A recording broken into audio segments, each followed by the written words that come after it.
Super Mario Brothers. In the last few years, thanks in large part to Mario and Sonic, Hollywood has turned its eyes to video games for source material like never before. Yes, I'm aware that video game movies have been around since the 90s, and video game cartoons go all the way back to the 80s. Big Captain N fan here. But Mario and Sonic have shown Hollywood that there is real money to be had here. You've got more family fare like Sonic and Mario, you've got more adult content like Mortal Kombat and The Last of Us, and wherever in between those two the new Street Fighter movie's gonna fall. Hi, I'm Paul, and this is Indie Pop Productions, pop culture from an independent point of view. Today, we're going to do something a little different. We're going to take a look at the 10 Atari classics that Universal Studios just purchased the rights to adapt into movies. I've heard a little grumbling. These games are too simple. There is no story involved. Not always true, by the way. Or, how do you adapt something when there's nothing there to adapt? I have two answers for that. First, half the time, Hollywood ignores the story anyway. I finally got around to watching Mortal Kombat 2 last night, and they largely ignored 30 plus years of lore and character development. And I'm still not convinced the creators of the Resident Evil movies were aware that there was a video game series to begin with. And second, it can be a little easier to adapt something with less baggage. Can you imagine how daunting a task adapting something with 30 plus years of lore and character development could be? Sometimes it's just easier to paint on a blank canvas. I was supposed to be in Austin for Classic Game Fest this weekend, but I have been sick as a dog all week. I've been useless at work, walking around like a zombie. I got home from work last night and told my wife, there is just no way I could drive 4 hours, spend all day on my feet enjoying the fest, and then drive another 4 hours back the same night. The guys from Audacity Games are there, Atari and Atari Age are both there, Hyperkin is there, the Angry Video Game Nerd is there, tons of video game voice actors are there, including most of the cast of the Mario games. I was a little down this morning when I woke up and didn't head out to the fest. So I'm going to do something fun. I'm going to go through all 10 of those Atari classic games and give you my elevator pitch of how I would adapt it to the big screen. Before we get started, if you enjoy this content, like and subscribe. Liking and subscribing helps other people find the channel, but also helps you find my next video when it drops. We're getting very close to 500 subscribers. I'm planning a sort of celebration giveaway when we pass that mark. I was gonna pick the prize at the fest this weekend, but don't worry, I'll think of something. Now, we're gonna go in alphabetical order, so Asteroids. Originally created using vector graphics for arcades, Asteroids was one of the most iconic games of the 70s. Beautiful, doesn't really have a story. But we're not going to let that stop us. You have a hotshot pilot played by Ryan Gosling. I don't know if he'd want to be in another space movie, but I want him to, so that's who I'm casting. He and his crew are delivering experimental warp technology to the people of a dying planet who need a way off-world. Along the way, they're attacked by pirates who want the new tech. The ship is damaged, and as a last-ditch effort, they hook the experimental tech up to the damaged ship, which sends them right into the middle of an asteroid belt. The asteroid belt is both savior and destroyer, as they have to shoot their way out, but the enemy ships are in the same situation. The unpredictable warp technology is only to be used as a last resort, as it could save them, or it could send them into the path of a giant asteroid. Next up, Adventure. I don't actually own a copy of Adventure, but I do have a copy of Adventure 2 for the 5200. Adventure has to be a comedy, but not like Holy Grail or Men in Tights. More like Princess Bride meets the Chris Pine version of Dungeons & Dragons. You can't have dragons that look like ducks and take yourself too seriously.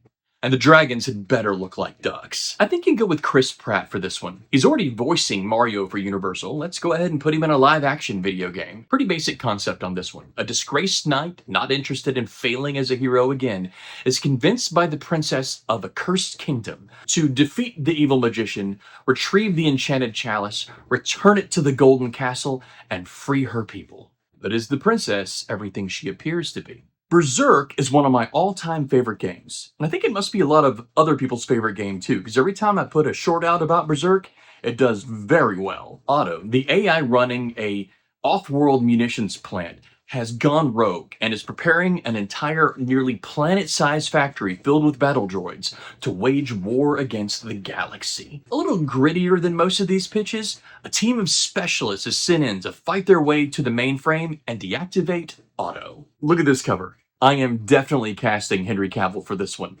And Otto had better appear as a low-res smiley face. That smiley face is one of the most terrifying villains in video game history. And as a side note, if they ever have a revival of the old Friday the 13th television series, or anything like X-Files or something like that would do too, they should have an episode about a haunted Berserk cabinet that keeps killing people.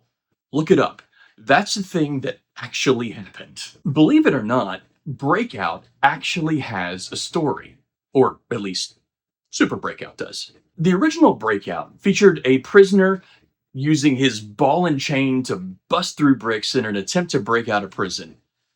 Not really a big fan of that one. Super Breakout, on the other hand, actually had an audio storybook adaptation for kids.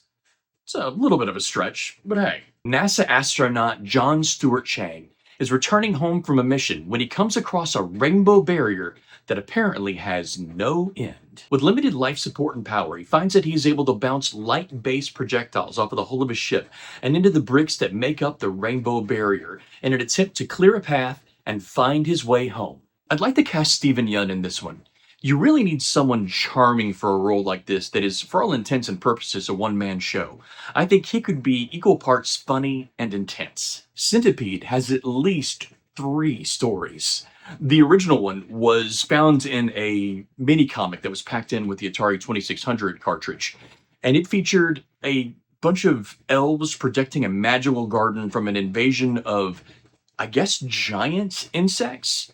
Not a big fan of that one. The second is about a world fighting off an army of space insects that invades every 100 years, led by the Queen Centipede. Last is a story of a young man named Max, who wanders the desolated countryside fighting giant mutated bugs. He is eventually forced to kill the alpha centipede that was his friend when they were both young in order to protect those he has grown to love. None of these stories really work for me on their own.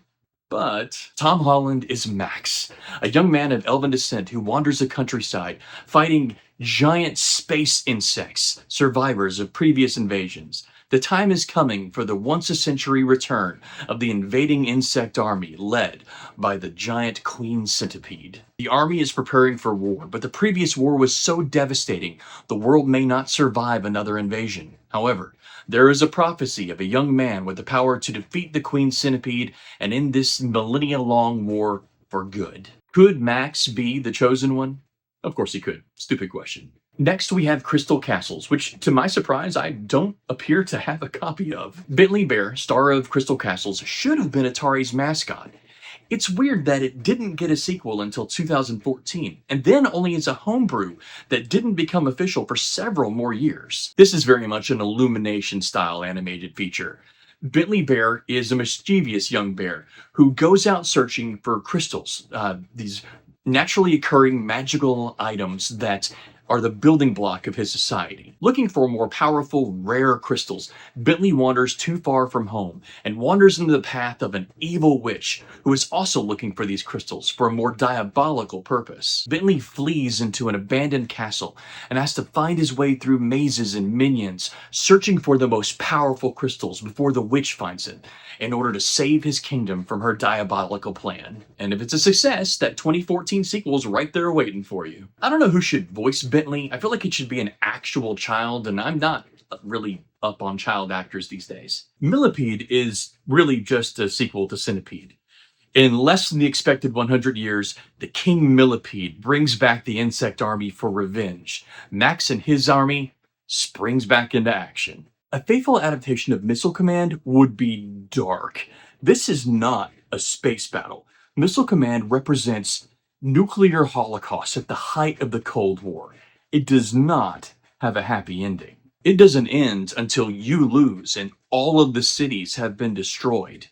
And when it comes to its inevitable conclusion, you don't get game over, you get the end. To make it work as a film that doesn't end in the destruction of the entire world, I think you have to wargames it. Missile Command is a simulation where bright young soldiers like our hero, played by Michael B. Jordan, test their skills against an AI opponent to see how long they can hold off nuclear holocaust before every city in the country has been destroyed. When the AI goes rogue, as AI in movies always do, it's up to Michael to hold off the onslaught while a team of specialists searches to destroy the AI. And then there's Pong.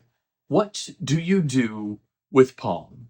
The easiest answer is you tell the true story of the creation of Pong. The creation of Pong is in many ways the story of the birth of Atari. And while Atari was not the first video game company and didn't even have the first home console, the story of the birth of Atari is in a very real way the story of the birth of the video game industry. You can also go a slightly darker route and tell the story of the Pong legal battles. Supposedly, Nolan Bushnell, the founder of Atari, saw a copy of a table tennis game played on a Magnavox Odyssey at a trade show, then went back home and hired engineers to make their own version for Atari. While that would be an interesting story to tell, I don't think Atari want to be the ones to tell it. I think I would go with another Illumination-style animated feature, this one starring Jack Black. Back in 2020, Atari released Pong Quest, the story of an Atari Pong paddle that goes on a dungeon crawler-inspired adventure through levels based loosely on Atari classics. Funny, exciting, and a love letter to Atari. This is definitely the way to go if you're going for a big budget movie. But I certainly would love to see the story of Atari told as a streaming miniseries. And finally, we come to Yars Revenge. Yars are humanoid-like creatures that descended from flies after they came into contact with some space radiation. They create an advanced but peaceful civilization until the evil Kotal come to strip their beautiful planet of its resources. Zendaya stars as Zemi, more like the character from Yars Rising, but not exactly. She is a warrior, a hacker, and a spy, and she has to infiltrate the Kotal mothership and destroy it before it destroys her home. Some of these are better than others, and I grant you, you might think some of them are a bit of a stretch. But I just saw the trailer for the Matchbox movie, and it is basically just the Fast and the Furious, but every once in a while, someone reminds us that when they were kids, they played with Matchbox cars. So I think I did pretty good. But what do you think? What Atari movie are you most looking forward to? What vintage video game, Atari or otherwise, would you like to see get the Hollywood treatment? And if you work for Atari or Universal, hit me up. Remember, we're counting down to our 500th subscriber, so stay tuned for more information on that celebration giveaway. Don't forget to like and subscribe. Thank you for watching, especially those that made it all the way to the end. And as always, I'll see you next time.